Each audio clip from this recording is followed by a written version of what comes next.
back. Today I want to take a look at the intro to Chappell Roan's song Good Luck Babe.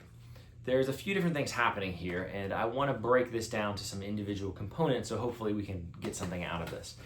First of all, what are the chords that are happening here? So there's 2 bars of just drum intro at the beginning that leads us into the song, and then we have this synth part that starts playing that's really cool that I want to take a look at. But how do we know what the harmony is, what the chords are that are underlying this synth part? Because there's no one strumming away on chords. So let's say we wanted to just pick up a guitar and play along to this and sing it. How do we know what chords to play? Well, first of all, we can follow along to what the bass is doing. The bass is always going to give us the best indication as to what the chords are that are happening at any given time. The bass is frankly the most important instrument that we have in a band when it's present. They're going to be calling the shots a lot of times. So we can always follow along and see what the bass player is doing to get an idea of where that harmonic foundation is in a piece of music. So the bass part that's being played here, I'll play it on the guitar, so it's going to sound a little different, but this is what the bass player is doing in this intro. Again, after that 2 bars of drum intro.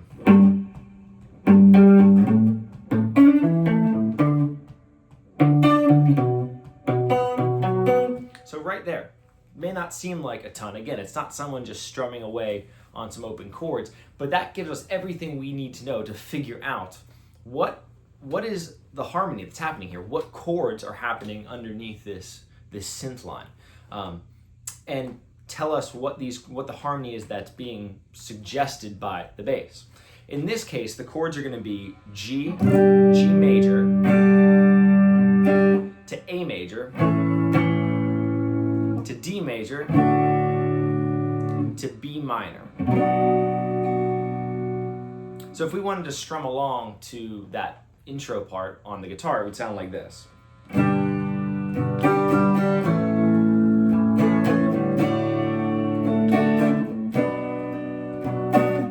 That's the basic harmony that's underpinning that intro part. Again, just this very short snippet of music. If we wanted to figure out what key we're in and what those chords are functioning as within that key, let's take a look at that. So we're starting on G. This is going to be our 4 chord. We're in the key of D major. So we're actually starting on a chord that's not our 1 chord. We're starting on our 4 chord.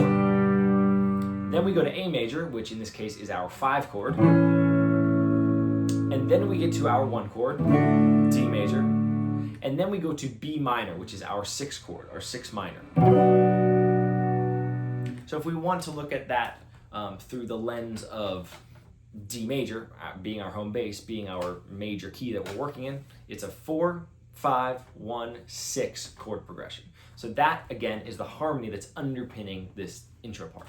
Now I want to take a look at what the synth part is playing. This is really cool, and I think this will sound pretty cool on guitar. So this is the synth part on the guitar.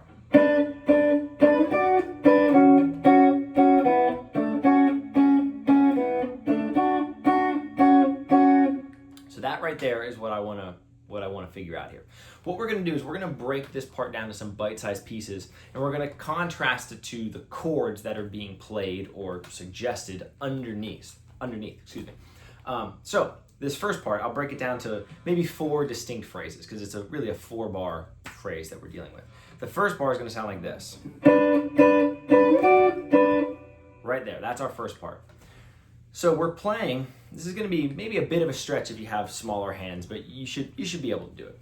We're starting with this major 6th interval. We're starting with the note D, so I've got my first finger on the 3rd fret of my B string. That's going to be the note D.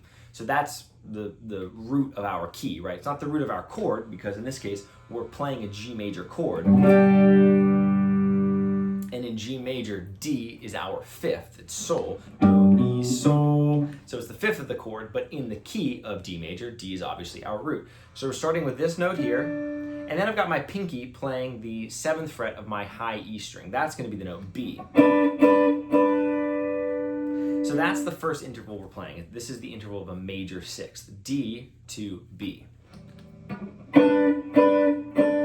we're going to hit that 3 times, and then we shift up to the, I'm gonna move my first finger up to the 7th fret of the B string now, and my pinky is gonna go to the 10th fret of the high E. So instead of making this major 6th shape, we're moving it down a half step to a minor 6th shape. So now we've got my first finger on the 7th fret, and my pinky on the 10th fret.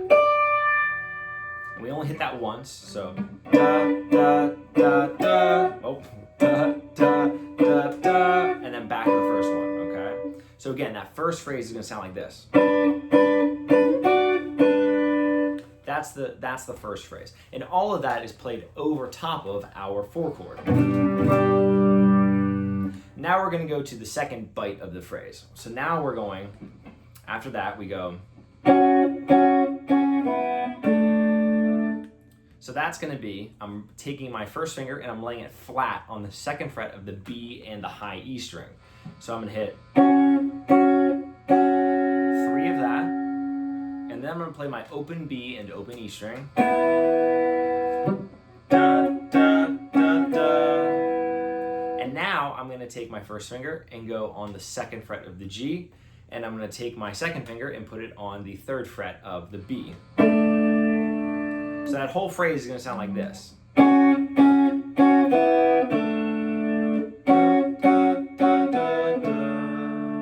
And this we're playing over our 5 chord. We're playing over A major. So far we've got the first phrase, we've got the second phrase, and now we're gonna play for the third phrase, the third bite-sized piece here, we're gonna play the second phrase again, but it's gonna sound different because even though the synth part is remaining the same, right? The synth part is consistent here. The harmony that's happening underneath that part is changing. We're going from an A chord, an A major chord, to a D major chord, to our 1 chord. So this is a cool example of how you can have one constant in music, but you can have another piece of music, another aspect of music that's shifting. And just because you have one constant, if you have something else shift around that constant, it'll sound very, very different. So we're gonna play that exact same phrase again, but now we're playing that over a D major chord. So those intervals are going to interact differently over our 1 chord as opposed to over our 5 chord, right? A being our 5 chord, D being our 1 chord. So far, we've got our first phrase, we've got our second phrase, we've got our third phrase, same as our second, and now we have the last piece of the puzzle. We have the 4th phrase here to close it out. This is gonna go.